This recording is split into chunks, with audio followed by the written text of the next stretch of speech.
Hey, everyone. As you know, this is Merrily at Super Soul Solutions, and I will be continuing today with part 2 on animal communication, or what I like to call animal whispering.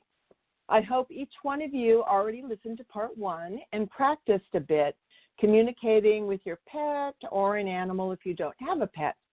Now remember, don't get intimidated by this. Everyone can do this. And as I mentioned in part 1, some people maintained their birthright abilities and kept their telepathy ability online. But for many of us, it was socially deconditioned out of us and lies unused in the background. So now is the time on the planet for these abilities to once again come forward. And I'm sure many of you do some kind of meditation or mindfulness practice or tuning inward, some kind of practice tuning inward, right? Well, think of animal communication as practicing tuning outward towards nature or your pet to see what you receive or what you sense or what you feel. And for a few of you, thoughts will pop into your head and you may hear thoughts. We all visually pay attention to, of course, to, what our animal's body language is conveying. That's an important point as well. And for you empaths out there, which I know there are a lot, this can be fairly easy since you are very good at picking up impressions and feelings from other people and probably, in fact, sometimes get overwhelmed by all that input. And an example of where we all do this, we all pick up information would be like, say, at a social situation at a party when you don't know many people. I know I get awkward when there's a lot of people at a party that I don't know. And so what I do is consciously scan to pick up perceptions from people at the party that might be interesting or more inviting to talk with. And I'm sure you all do this. So that's an example of you using those abilities, even though you may not think so. You are receiving data coming from off of other people in the party situation. So with practiced animal communicators, some animals can actually, believe it or not, even invite you into their minds and show you their feelings and actual scenes of what happened to them that upset them or made them happy. Some animals will even show you, say, scenes from their previous life, because just like with people, many of the things that are triggering people right now, okay, are often traumas we went through in our most recent past life, if you will. Yet, you may not be consciously aware of that. So, you can certainly start animal communicating using your imagination first. I did, for sure. So you can imagine soaring like a bird or swimming and jumping like a dolphin or basking in the sun like a lizard, soaking up the heat. And you can just see what are the feelings and thoughts you are sensing. Contentment, joy, freedom. Just start with something like that. The major thing is to be explorative and sincere. And I like to enter animal communication with relaxed, childlike wonder. Remember that telepathy is a natural form of mental and emotional communication and can more accurately be called telempathy, because being in a state of love and harmonizing with another is what allows it to occur. So it is a natural state of being that we all need to kind of reignite. I did mention briefly in part 1 the importance of resonance in everything we are and how we communicate. And for those of you that have done a little studying on ongoing quantum physics, their findings validate what many of us have known or felt spiritually for a long time, and that is the connecting consciousness field is everywhere and every when. It connects everything as one. This networking web of communication enables us to communicate telepathically from one soul to another instantaneously. And yes, animals have soul, and yes, animals know their life purpose. In fact, they know yours also. How cool is that? So we all do this with or without having a human or animal body, both in body and out of body. It is natural to speak soul to soul. So this is how an animal communicator that, say, you have contacted for help with your pet who lives thousands of miles away can communicate with your pet sitting next to you on your couch. The communicator just has to dial in to your pet's specific frequency, which is always unique, a signature resonance, if you will, just like you all have to tune into this specific radio station to be able to hear this show now. It's also why mothers and sometimes fathers, of course, know or sense when their child is in trouble. Same principle having to do with the quantum field of collective consciousness. So our collective consciousness determines our reality, in fact. So one beautiful example of one consciousness made up of multiple individuals is if you ever watched a flock of starlings fly, and it's called murmur, M-U-R-M-U-R, and synchronistic perfection with each other without ever crashing into one another. That is like all these individuals working connected up. So also you've seen it with a huge school of fish where they all turn around at the exact same second. So the other interesting thing that I just found out, actually, as I was going over experiments in quantum science, the recent ones, they discovered that no two people ever see reality exactly the same, which can be a source of frustration, but that's also the point, maximum diversity. So knowing this requires two things to focus on when engaging with people and especially with animals. And that approach is collaboration and respectful partnership. This is, of course, an important theme to focus on at this time on the planet with one another as well. So I know you may be dismayed to find out that animals look at humans and go, oh my, I'm so worried about my person, because they feel we are so preoccupied with insecurities and not so much connected to them, to ourselves, or grounded with the planet unless we purposely practice that or remind ourselves. Animals indeed serve as a mirror for us, just like people in your life do. And did you know that animals resonate so strongly in connection with Gaia, Mother Earth, that they can smell and see illness inside your body? One of the facilities that I've been to, Pine Street Clinic, an acupuncture place where I live, they utilize apricot poodles to smell the breath of clients, and they can determine and predict lung cancer and other kinds of cancer. So that's like a really fascinating example.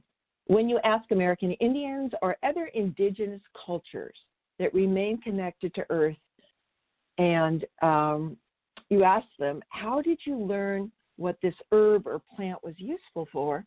They look at you quizzically and respond, it spoke to me and told me, and so do my four-legged brothers and sisters. So this is what we are getting back to, hopefully, while moving forward. A beautiful early book, way back in 1919, before even Dr. Dolittle books came out, was a book by Dr. William Joseph Long titled How Animals Talk. And he is highly intelligent, a backwoodsman, and a keen observer. And he had like an encyclopedic knowledge about English and American literature. And he wrote, quote, at the bottom of it, I suppose, is the fact that in every wild or natural creature is something at once mysterious and familiar, which appeals powerfully to your interest or sympathy, as if you saw a faint shadow of your other self or caught a fleeting memory of that vanished time when you lived in a child's world of wonder and delight. Dr. Long was known for all kinds of wild animals. We're talking predators, okay, walking within 3 feet of him. And he said, if you want to communicate effectively, be still and quiet yourself. Think like an animal when you talk with them, logically.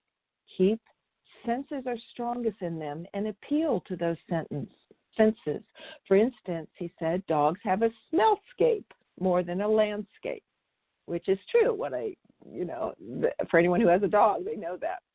Long continues, animals like people do not like being stared at, but they have a lively interest in every new thing they meet. If you are still impatient, their curiosity often overrides any fear, especially in the younger of their species that hasn't had the experience of the stupidity of humankind that becomes disconnected from its animal brothers and sisters. Being physically still and, more important, mentally still with quiet breathing is the way that wild animals, if you don't have a pet of your own and you're going to be communicating with wild animals, will feel the most comfortable with you. This space, this field together with no condition on it, sets up a resonance between you and the animal, which allows relaxing perceptions to arise without having your fears or prejudices or judgments or thoughts get in the way. So it's like practicing spaciousness or stillness as a spiritual practice. An African tribe on the border of Zambia called the sensory powers of animals Shumpo. We have that as well, of course, but it is easier to doubt and deny it in yourself than it is in your pets you may have and observe. Long believed the natural man and woman who lives close to nature is wholly alive and awake, and that every cell has the faculty of perception, which has been proven to be true. He states that wild creatures are not normally governed by fear, terror, as today's anxious humans are. Fear is an exclusive human affliction which the animal escapes by being natural. End quote. So please remember, everyone, as you're playing and experimenting with telepathy with your animal friends, that it is a natural state of being, okay? Some of you may have heard Rupert Sheldrake, a wonderful Royal Society scholar and botanist, who coined the term many years ago, morphogenic resonant field, that explains the interconnectedness of us all. And he wrote, one of his books was, I think, called Dogs That Know When Their Owners Are Coming Home and Other Unexplained Powers of Animals. So the research on this is so profound that most dogs, once they attach, in other words, tune in to their owners, because all animals read thoughts and pictures and feelings of the people around them, they will get up to wait at the front door or wait at the end of the driveway at, get this, the exact moment that their owner leaves their office far away and thinks of coming home. They get up and respond. That's an example of their telepathy. And by the way, just so you know, you can look this up, Nassim Haramein, who's one of my favorite scientists, is finishing up the scientific equation proving that we live in a unified field theory, despite average school not catching up to that fact yet. Also, you know that I did 2 previous shows on fairies and fae. And so animals are like the nature spirits I discussed in those shows because they are Gaia, or another name for Mother Earth's children, as are the animals. So fairies act as guardians to the animals, and animals act as guardians and teachers for humans. And they really are expressing that both the fairies, the fae, and the animals want to share what they know with humans. Many are very, very wise. And of course, in the ancient days, fairies, animals, and plants all communicated easily with humans. My sister gave me a New York Times bestseller a while back, knowing I'm interested in doing shows on this. Are we smart enough to know how smart animals are? And if you're interested, it's packed with scientific discoveries over these last 100 years, moving way away from calling animals dumb or beasts of burden. Thank God. 2 old books I so enjoyed, they're simple and profound, were published in 1970 by J. Allen Boone, B-O-O-N-E, and they're called The Language of Silence and Kinship with All Life, and wonderful animal stories having to do with communicating, and a lot of success with that. So the first story I want to share with you today is from one of my favorite longtime pioneering animal communicators from Manhattan Beach, California, named Samantha Curry. She may well be retired right now, and she sought the comfort of animals when young. This is what she has to teach. I'm going to use her words directly because she is so practiced and is very humble and sweet. Samantha Curry says, as I was learning, I was often not sure. As I worked more with communicating telepathically, I developed a sense when I was receiving something accurately and when it was mixed up with my own stuff. For instance, for me to receive information clearly from Diana, a client's cat, I had to consciously slow down my mind, inwardly create a receptive open space, and then focus my awareness on Diana. I also had to learn to trust that first sense of knowing or intuition I received when my heart felt it to be valid, and stop questioning or trying to figure it out rationally. Because she says telepathy and telepathic communication is not a rational process. It's a natural process, but not a rational process.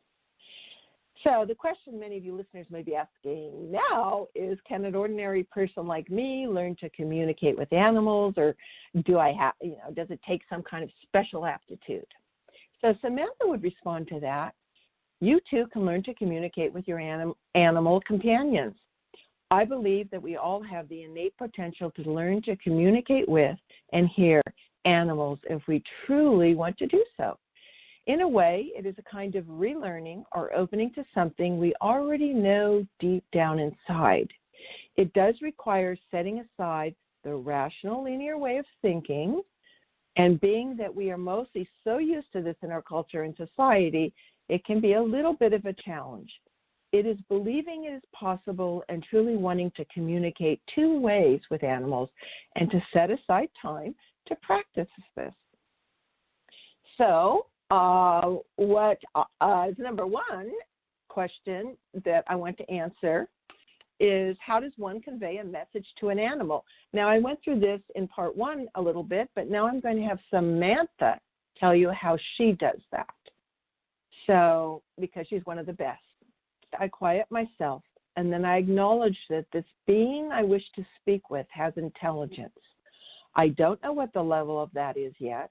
All I know is my job is to acknowledge that each being on this planet is an intelligent being within its species. And because I don't have a belief system that cuts off that communication, this is what indeed happens. Communication takes place. Samantha replied with those words when asked if her means of communication had limits or boundaries within the animal kingdom.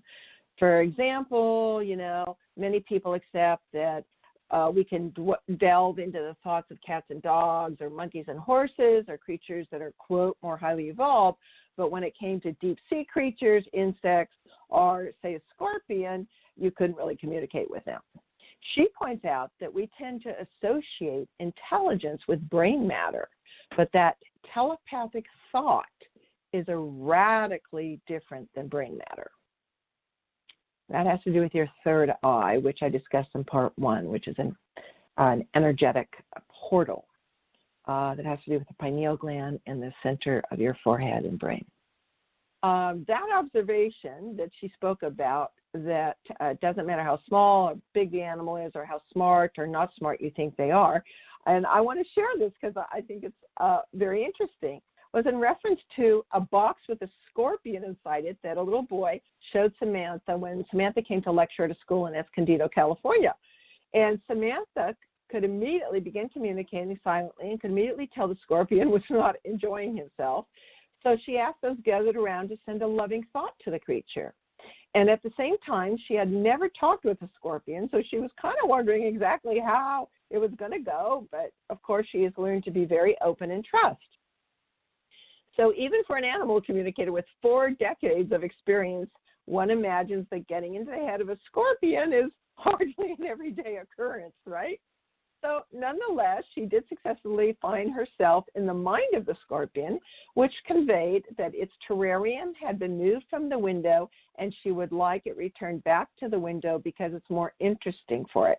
So Samantha told the boy who owned the scorpion, "You moved him and he's not really happy about being in this other location." The kid was astonished and said, "Yes, I have."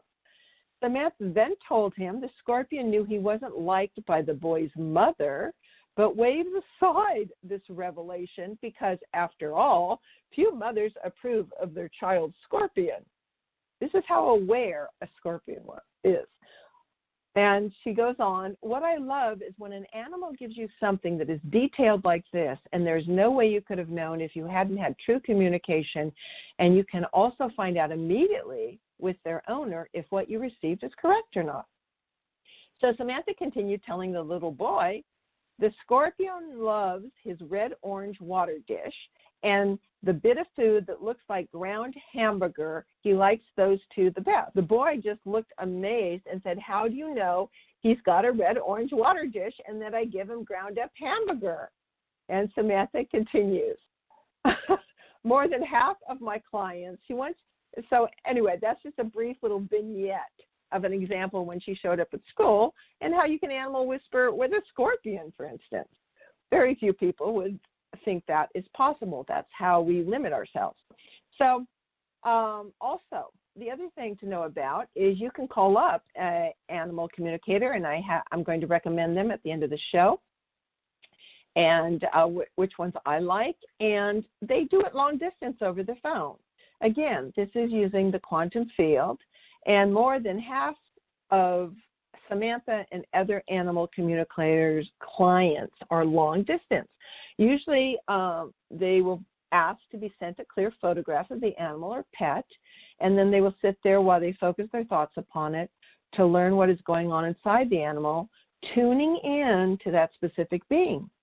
And then afterwards, they will call back and convey their findings to the client or pet owner, who can then take the appropriate measures to assist their pet. Many pets die needlessly, and they're taken to vets and having surgery when that is not the problem.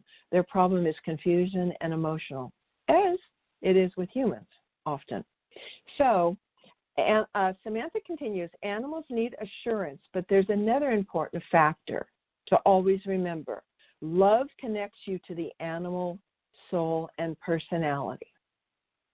So, for you bird lovers, she illustrates that by mentioning that a cockatiel that escaped its owner's home and flew high into the branches of a nearby tree out the window, and the owner couldn't retrieve it and thought the bird was being defiant and was all worried. And Samantha says, don't assume you know what any animal is feeling. She didn't say that directly to her, but she's teaching us students. She said, this isn't necessarily so.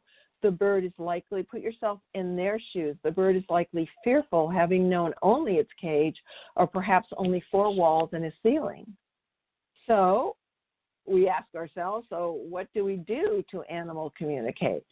So Samantha says, prior to her doing any reading, before working, or for anyone before working with their beloved animal companion, she does 1 hour meditation, but you could do 5 minutes or 15 minutes to clear her nervous system, open her mind, emotions, and perceptions to their life experience. And this allows her to acquire information and understand what happened and why from the animal's viewpoint. It can be perplexing regarding a specific emotion, trauma, or aggressive tendency that's challenging to the owner. So she spends probably 5 or 10 or 15 minutes preparing for that, clearing her mind, and then spends, an actual half hour probably receiving the information, and then calls the owner back. So connecting, the first step of any animal communication, just to summarize this again from part 1, is connecting with the animal is the first step. And the first question that Samantha asked an animal I really liked, and it's, what does it feel like to be you? Isn't that cool? And then she says she feels into it. And the animal is willing to share that because it automatically presents an opening. Her second step is, like say in this case where the bird flew outside and it's up in the tree, is you have to offer clarity on what you need them to do if they're in trouble, for say. Clarity and simplicity. And remember, as I spoke about in part 1, your pictures you send out have to be what you want them to do, not what you're afraid they will do. It's very important because if you double message them, they'll get totally confused and freak. So the best thing to do for the sex pet is you give an animal that is in that situation, like the cockatiel, an alternative behavior option, okay, like another choice or how it can get down the tree. So commonly a pet exhibits what we call bad behaviors, such as soiling the carpet or chewing pillows, right?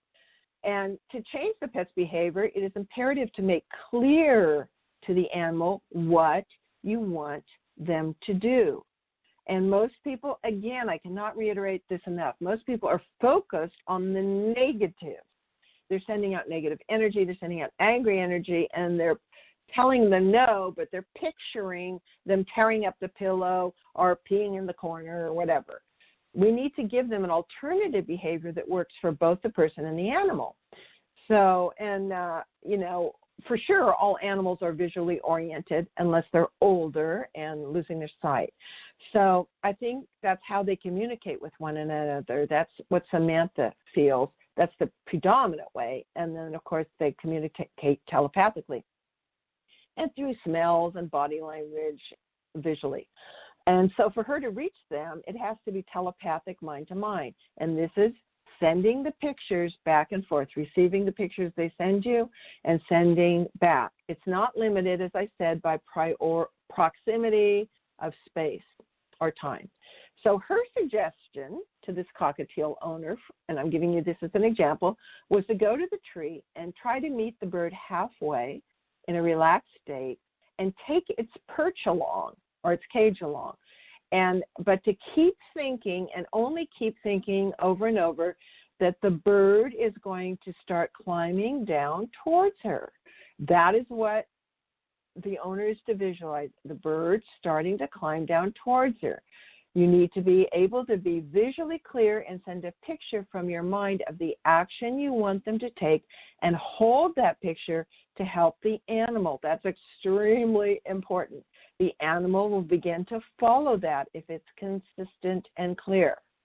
So this kind of creative visualization of what you want the animal to do, remember, not what you're scared they might do, is also used to assist animals in danger or that are sick or injured.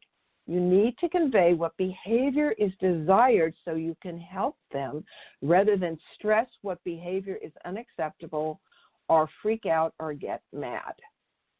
So these are really, really key points. So, for instance, if we want our pet to do its business in a certain area of the backyard or not, for example, on the welcome mat, one may have to picture over and over what the correct behavior is and even put oneself in the animal's shoes. So this is very effective, by the way, by visualizing the exact steps from their eyes, like going over, like you're in the animal's body, going over to that area, squatting down, releasing the contents of yesterday's meal. Again, sending clarity of purpose for the animal's actual action, visually repeating what you want it to do, and then, of course, having patience, because I'm impatient, and we can be impatient, and we want it all corrected now. So this exercise has to be done on a regular basis, maybe even when you brush your teeth or take a shower. You just go, think about Rover. You just send the picture, Rover going outside and pooping and peeing in the specific desired location. And you can say the specific animal's name too. That's important also. And keep doing it and then relax about it. So, this works for so many things, not just animal communication. And the animal will begin to consider that, to keep receiving those consistent thoughts from you. And most animals really do want to please. But it is not normal for them to have to pee in only one area. So they are having to learn how to do this. Also, remember, avoid mentally dwelling on old behavior. Again, for the reason that that doing so could negate what you're trying to replace it with. So don't get impatient showing the positive behavior, and then you can reward them with pets and love or whatever. So she even goes as far as she pictures the dog a few years in the future going to the space to poop, and that she's telling her next door neighbor how proud she is of him and how she and explains how she corrected the problem. which is also sharing the power of animal whispering. So that's how powerful this is. So I know I just mentioned Samantha's experience with a very small scorpion with very accurate communication. How about talking with one of the largest animals in the world? And this is one of my favorite stories. And before I share that, I want to cover just a few more questions that I promised to answer. And I had someone write in here. So animal communicators during the session, if I wasn't clear, when you call an animal communicator, you're in a session with them. Their thing is at the root of every problem is a causal factor that masks some type of fear, just like with humans. The physical response your animal's expressing is his or her outward display of a decision they made to feel safe, just like with humans. By feeling their imprinted memory of the original situation, the root cause which created their fear or bad behavior, I help the animal become free of that fear or trauma. So especially if your animal was a rescue, they probably had an initial experience that they can send you the picture or imprinted memory of us so you can understand that. And then as a communicator, you help them move through that and reinforce that will never happen with you. You are a different person, and that is in the past. And so the last step engages both owner and animal, creating a new positive interaction with each other, rather than the animal just being on automatic with its tapes going over and over and over, or based on fear, which is what humans do, instead of having authentic thought and reframing and no longer just being triggered by old things. So an example could be, you tell me your dog doesn't want to jump into the car. He cowers, shakes, or pees just seeing the car door open. So not getting into the car is your dog's decision to feel safe. So what someone like Samantha would do is she will see in her mind over and over him jumping into the car. And this unpleasant visual action makes the dog, the dog nervous. His emotion will surface, and the animal communicator gets a visual and emotional glimpse into the event, the first event that caused him to feel fearful, which usually something went on. Then their job, the animal communicator's job, is to give the dog an understanding why that event won't happen again and to reassure them. And by showing them a new physical action that they can do to feel safe now jumping into the car. And I have seen so much behavior turn around in one session, maybe at the most two. So how about you, the owner? What can you learn from a good animal communicator? Oh, let me tell you, it's humbling. Like I shared with you what Tiger Scout, the Bengal cat I lived with for 3 years, shared with me. It was a lesson. So one of the greatest gifts nature and animals give us is to be a huge mirror for us humans so we can see what we are doing individually and collectively. And this calls us to a responsibility at this time. So that's one of the gifts. And the animal communicator will say he's having a hard time with you, or you're feeling nervous, or he picks up your fear and he's processing it himself, or, all those kind of things. And so in a private session, the cool things, I want to give you the benefit of an animal communicating private session. It's important to know the benefit. Created the behavior or emotional problem from your animal's perception. You'll learn what to visualize in your mind to help him or her change the behavior. You'll learn what to say to your animal to support the visual communication, so they are both consistent, what you say and what you picture. You'll learn, especially at your practice, what to emotionally emanate to your animals so they feel safe doing a new behavior, what your animals want to communicate about his or her environment, regardless of anything else. So they're going to tell you preferences, what they want, what they like, what they don't want.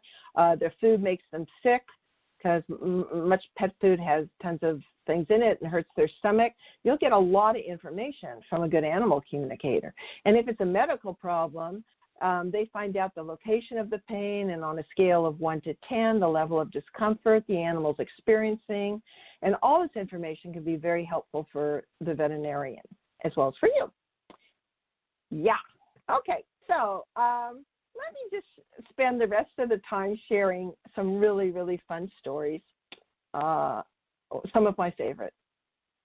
And I was blessed to actually see the video of this in real time.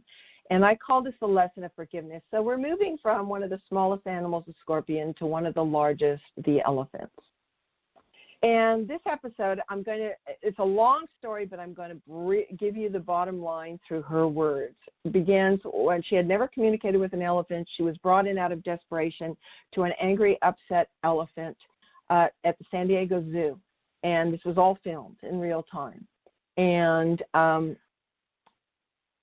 after Samantha, so basically she had incredible success with this elephant.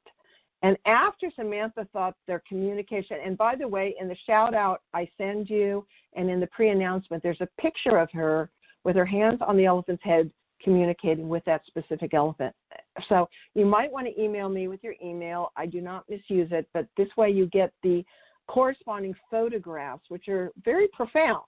I think pictures are really important to me, and photos of what we will be discussing in each show. So if you go back to the radio page, you will see her doing this.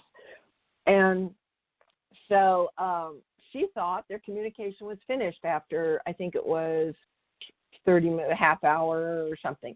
So she started to back away. And she says, quote, "The beautiful elephant followed me and hit me twice on my side with her trunk. So the keepers, who are freaking out, stayed back." And she says, no, she's not going to hurt me. And she said, "I told the elephant keeper, it's okay, she has something to say. And she's telling me that I rudely walked away and that she wasn't finished." So Samantha said, "I'm to the elephant, through telepathy, I'm devastated that I did that my behavior did that, and I apologize to you for what I have done." What happened next was profound. Without missing a beat, that elephant, makes me cry, bowed down on her knees and placed her head on the ground in front of Samantha. Samantha said, "I knew she was bowing before me because I apologized to her, told me she's 75 years old, and that I am the first human who had ever acknowledged that she was intelligent or apologized for their nasty behavior and disrespect towards her." Crying, Samantha put her arms around the elephant, and the elephant took Samantha by sending her pictures in her mind to a world that we as a human species haven't reached yet, in understanding the importance of forgiveness. The elephant, after 75 years of mistreatment and all kinds of things, surrendered in an instant all resentment right then and there. Whew. Humans always hold on to some little part of it, resentment, don't we? And we have to be right and all of these things. So Samantha could feel the incredible love this elephant had, not only for her, but for the human species. And she was humbled by her majesty and wisdom. Whew. And that's such a reminder. Gosh. Such a reminder. So after the elephant stood up, Samantha asked her what she wanted to communicate.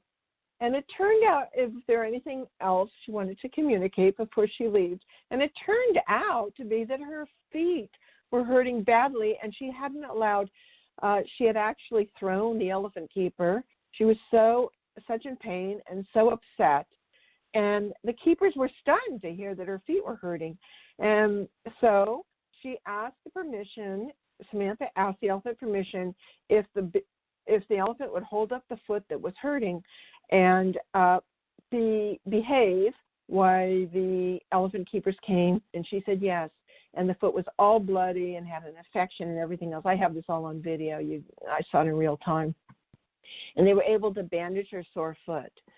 So hopefully you watched Anna Brettenbach's video on YouTube on animal communication with Diablo, a Black Panther, because both this Black Panther and this elephant are communicating the exact same thing to the human race, that they have never been respected, that this is their first time anyone has ever listened to them, been intelligent enough to talk to them, and cares. And they completely, including this Black Panther, you must see this if you haven't. If you're a skeptic at all, it will turn you around. It's 12 minutes long, the YouTube, and turned their behavior around in 2 minutes. I mean, I wish I could do that. Working on it, right? So, another story. Let me share one, which is also equally profound. And this is again with the Bengal cat, Tiger Scout, that was my roommate for 3 years. And being wild, he hated vets, of course, and would not stop yell when I took him to the vet office because I noticed 2 pink pulse-sized growths growing fast on its haunches. And it ended up being a virulent form of fast-growing cancer. And that the body, in its wisdom, had encapsulated, but still was pretty virulent. The vet said that the only other time he had seen this was on another Bengal, which is interesting, probably too much hybrid breeding or something, who died from it and bone cancer. So I contacted one of my most powerful intuitive healer friends. I'm blessed to have quite a few of them, named George. And he tuned in and said, I said, what's the cause of cancer? Is it anything that I'm doing? He said, no, the neighbor who talked you into taking cancer because she has 2 cats of her own and agreed to help, take care of him, but that he needed a home. And he said she's well-intentioned and a bit neurotic and has a lot of negative fear and energy. And George said Tiger Scout absorbed and transmuted that for her. And because she loved him very much too. And that was the cause of his cancer. And I have heard this from at least 9 other animals that I know about, that they took on the neurosis, the hurt, the pain, the this, the that, the fear, which they normally don't have unless they've been abused or rescued. They took that on even with neighbors, okay, to assist them in service. So this is one of the ways animals serve humans and evolve themselves. So I had contacted a woman here called Dr. Jerry Ryan, where I live in California, an animal communicator, and she communicates long distance. How she does it is she pretends she's me, and I had Tiger Scout just quietly in front of me in the fireplace. And because this was serious, this was about asking him how he wants to go, cross over, what people call die. And so she asked questions where I told her. Then we hang up the phone, I sit quietly, and she pretends she's me when she's sending the communication to Ryan, even though she's to the communication to Tiger Scout, even though she's miles away. So the whole time he's sitting in front of the fire, his eyes are wide open, you don't let the animal sleep, and he didn't move. And he was just looking at me, and I was looking at him because he assumed I was communicating with him telepathically. So this is so beautiful, I just need to share with you. So I was asking him how he wanted to transition. And so she asked him, Tiger Scout, you have gotten something called cancer, and there's a good chance that this may transition you out of your body. Tiger Scout responded, I thought that might be so. Sometimes I look at food and can't eat because I feel nauseated. Other times I'm really hungry and can't get enough. So Tiger said, I am sorry that I make messes, but I get a shooting pain in my poop tube. So they have different names. They make up their own names for things. And then it just squirts out, and I can't always control it or know when it's going to happen. Sometimes I'm in a lot of pain, but I can handle it, and I'm not ready to go yet. She asked him, do you know about the other side, what people call heaven, Tiger? He responded, oh, yes, I know about that, and I can remember other lives I have had before this one. What you call heaven is loving and fun, but it's not yet time for me to go. I still love life, and I also have a lot of friends that I still have to say goodbye to. So Tiger continued, I love you and know you love me very much. You have healed my broken heart from when my first people abandoned me. In my previous life, I was used in scientific experiments, which were horrible. So your care and love have helped to heal me. So here comes the real thing. Please don't worry, Merrily. You are worried, and that is not like you. I responded, yes, Tiger, I do love you very much, and I almost had a vet come to home euthanize you. So you need to make really clear to me if the pain gets too bad. I respect your life's journey, and I respect your soul's decision, and that I want you to have a quality of life as you want it. I don't want you to walk off into the wilderness or disappear or be stoic like you cats can be. You need to let me know if you're in pain and if it gets too bad so I can help you cross over. Promise? He said, what do you mean help me cross over? And I said, well, again, Dr. Jerry Ryan said this, pretending she was me. Well, I can have another kind human doctor come over to the house while you're on my lap and give you 2 shots that poke you a little but will not hurt. The first one puts you quickly to sleep permanently. And, of course, they're sending strong pictures of all this while they're saying this slowly. And the second one helps you to pop out of your body to the other side. So you continue on in your energetic astral form. You can stay comfortably here at home on my lap the whole time if you wish and do not have to go to the vet. He says, ooh, that sounds good. I've never had that before. I promise to let you know, and you have already told me to let you know before. Don't worry, Merrily.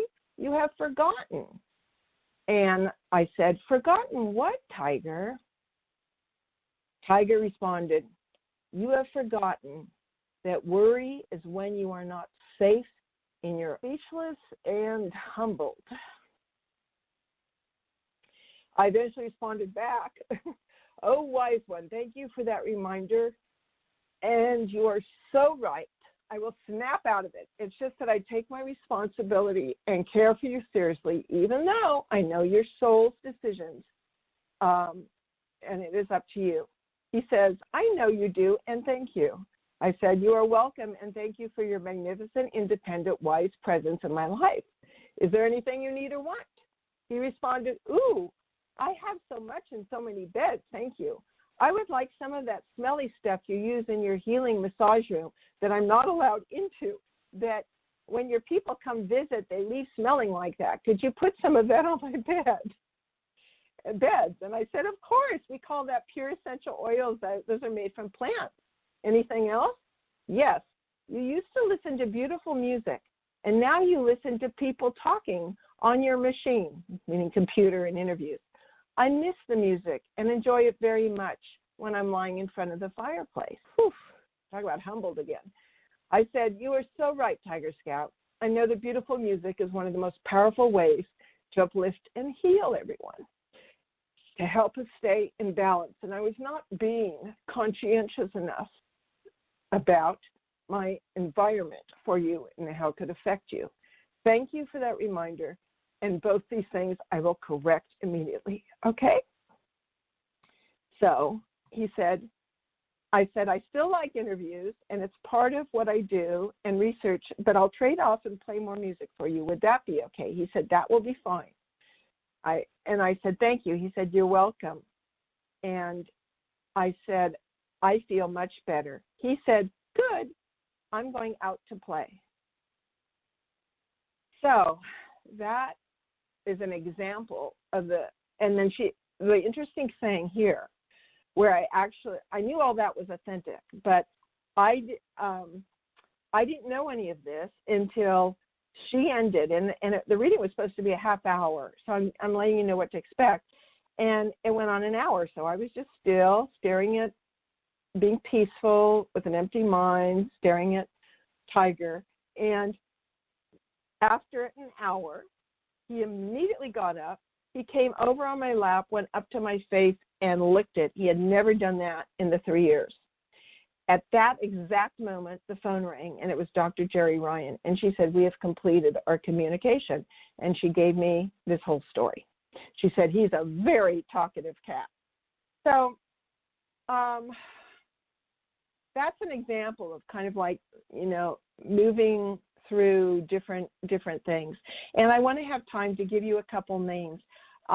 So I have a choice that I can either just replay one of my old shows, or I might continue with part 3 and just share beautiful animal stories of animal communication with you all on Thanksgiving, because I know some of you may be alone, some of you are sequestered, and I think it might be a cozy, really beautiful thing to do. And also, if the family has a chance to sit around and listen to just stories, because everyone loves heartwarming stories, that presents a beautiful conversation possibility of opening up to greater awareness. So I'm thinking about doing that. And let me know at Merrily at Super Soul Solutions if any of you would be interested in that. Okay? So anyway, you might want to get a pen and write these down, or you can go on my archives on the News for the Soul, Super Soul Solutions page, and you can move. This will be up within 24 hours, and you can move it to the end. Because now these people, not all of them, are in my neck of the woods in California. But again, it really doesn't matter for the really good ones. The one I shared with you today is www.samanthacury.com. I believe she's now retired, but she has excellent things on her website. She was in LA. One of the first originals here, where I live in my neck of the woods, is called Penelope Smith. Hers is www.animaltalk.net. And Penelope feels also that the sacred connection we make through telepathic communication with other species is essential for our own human wholeness. And that everyone, she's taught classes, I sent clients of mine to her, and that everyone is born with the power to communicate with other species. Although it has been long lost and not used, we can regain it for the benefit of all beings on earth, okay? And so you'll find her. The one about the jaguar you must watch is on YouTube, and you type in Anna, A-N-N-A, Breitenbach, B-R-E-Y-T-E-N-B-A-C-H. She's a superb telepath. It's 12 minutes long, and it's the, you can just say, Cater, Diablo the Jaguar. And please watch that, and have everyone you know watch that, including doubters, okay? And another gal I discovered who has wonderful online classes and PDFs that you can download, etc., and teach yourself under no pressure is Val Hart. So that is VALHEART.com. And I shared with you some of the things on her TED Talk, but she has a lot of things on her website. There's also another gal, Marta Williams. So that's WILLIAMS.com. And that she has YouTubes on animal communication, how it works, and all of that. And my experience was with Dr. Jerry Ryan out of Oakland, California. And she also, so all these people who have been doing this, especially the Samantha Currys, the Penelope Smith, the Anna Breitenbachs, the Val Harts, they've been all doing it for 40 years. So these guys are top of the top. So I hope that really helps you. And for all us animal lovers. And, please email me if you can at Merrily at supersoulsolutions.com, even if it's short. And let me know what of the subjects you're enjoying, because the one thing about a radio show, this is my first radio show ever, is it's kind of like going into a black hole, because I'm trying to visualize your faces and all of that. So if I get some more feedback on what you like, what you don't like, I can be more responsive to that. And especially if you would like a third part 3, which would be heartwarming animal communication stories for Thanksgiving. So please let me know. Also, go to www.supersoulsolutions, which is my website.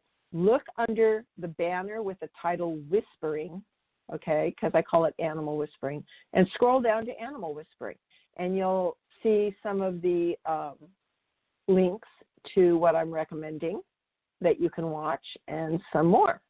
So that also, make sure you go to News for the Soul the Monday before my shows, because by Monday afternoon, I put a lot of energy and time to get photos that match what I'm talking about, so you can actually see it in real time, like Samantha talking to this elephant, okay?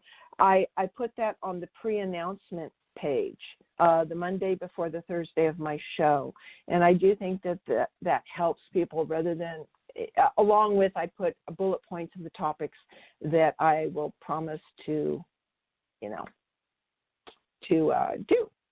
So I give you all hugs, and we're all moving onward and upward, and the fae and fairies and animals, and I'm also going to be doing a future one on plant whispering for all you gardeners out there, and that is also backed up by scientific experiments. So there's so much fun we can have with this. Please don't be hard on yourself. Don't look at it as something you have to work hard at. Children are wonderful at this. They often naturally talk to, all these things. So just open, be playful, just feel into your heart. That's often, I'm intellectually based, so it's often difficult for me to drop into my heart and then just quiet and then just see what I see. And actually, some of it is common sense. And then as I slowly get better over time, because I wasn't a natural at this at all, so I slowly get better over time, I get more specifics, and that's very, very rewarding, as it is with any relationship. So blessings to you all, and maybe we'll be seeing you in 2 weeks on Thanksgiving. We have much to be grateful for. Take care. Bye-bye.